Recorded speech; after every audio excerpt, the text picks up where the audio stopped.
अस्सलाम अलैकुम।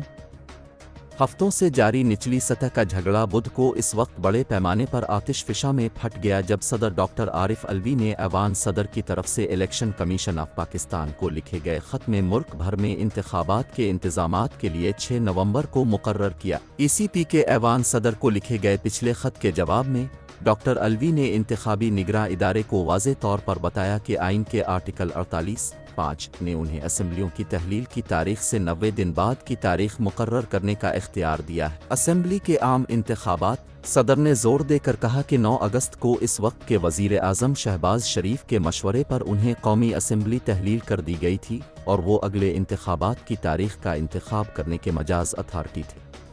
2-1 के फैसले में सुप्रीम कोर्ट SC ने जुमा के रोज़ सरकारी ओहदेदारों के खिलाफ बदउनवानी के मुकदमात को बहाल करने का हुक्म दिया जो मुल्क के एहतिसाब के कवानीन में तरामीम के बाद वापस ले लिए गए थे। महफूज किया गया फैसला chief justice of Pakistan CJP Umar Ata Bandial, justice Ijaz al Ahsan और जस्टिस सैयद मंसूर अली शाह पर मुश्तमिल 3 रुकनी बेंच ने PTI चेयरमैन इमरान खान की 2022 की एहतिसाब कवानीन में की गई तरामीम को चैलेंज करने वाली दरख्वास्त पर सुनाया। चीफ जस्टिस बिंदियाल और जस्टिस अहसन ने इमरान की दरख्वास्त काबिल समाअत करार दी जबकि जस्टिस शाह ने अक्सरियती फैसले से इत्तेफाक नहीं किया जिसके मुताबिक न सिर्फ करप्शन केसेस बल्कि इंक्वायरियां और इन्वेस्टिगेशन भी बहाल करने की हिदायत की गई।